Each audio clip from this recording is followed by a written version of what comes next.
আসসালামু আলাইকুম। অনেক মা বোন এমন আছে যারা যারা স্বামীর সাথে কথা বলার সময় কর্কট ভাষা ব্যবহার করে, স্বামীকে রেসপন্স দেয় না, স্বামীর সাথে ভালোভাবে কথা বলে না। কিন্তু যখন স্বামী বাড়ির থেকে বার হয়ে যায় বিজনেস করার জন্য অথবা অন্য কোনো কাজে যায়, যখন সে পর মানুষের সাথে কথা বলে, অপরিচিত মানুষ অথবা বিন পুরুষ মানুষের সাথে কথা বলে, তখন কিন্তু হাসি তামশায় কথা বলে। অথবা স্বামী যতক্ষণ বাড়িতে থাকে না তখন কিন্তু সে এনজয়ের জীবন পার করে, সে হাসি তামশায় সবার সাথে, ননদ ভাবি সবার সাথে হাসি তামশায় কথা বলে।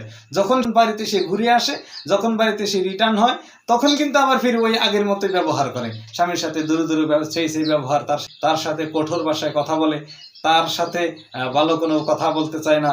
এই যে যে একটা মন মানসিকতা, হুজুর সাল্লাল্লাহু আলাইহি সাল্লাম বলছেন, স্বামীর সাথে তুমি হাসি তামশায় কথা বলো।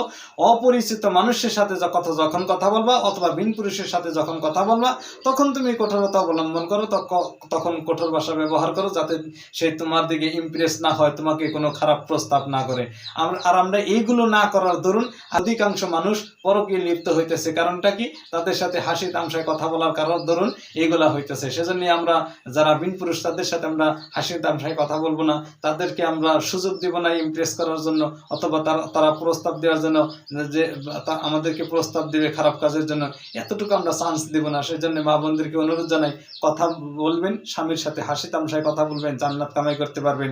অপরিচিত বিন পুরুষের সাথে আপনারা কথা বলবেন হাসি তামশায়, তখন কিন্তু জাহান্নাম কামাই করবেন। স্বামীর সাথে হাসি তামশায় কথা বললে জান্নাত পাওয়া যাবে, আর বিন পুরুষের সাথে হাসি তামশায় কথা বললে জাহান্নাম পাওয়া যাবে। এটাই হলো জান্নাত আর জাহান্নামের পার্থক্য, এটাই হলো স্বামী আর বিন পুরুষের পার্থক্য। সেজন্যই স্বামীর সাথে কথা বলবেন হাসি তামশায়, আর বিন পুরুষের সাথে কথা বলবেন অল্প কঠোরতা অবলম্বন করবেন, কঠোর ভাষা অবলম্বন করবেন। ইনশাআল্লাহ সবাই চেষ্টা করবেন বলে আশা রাখলাম।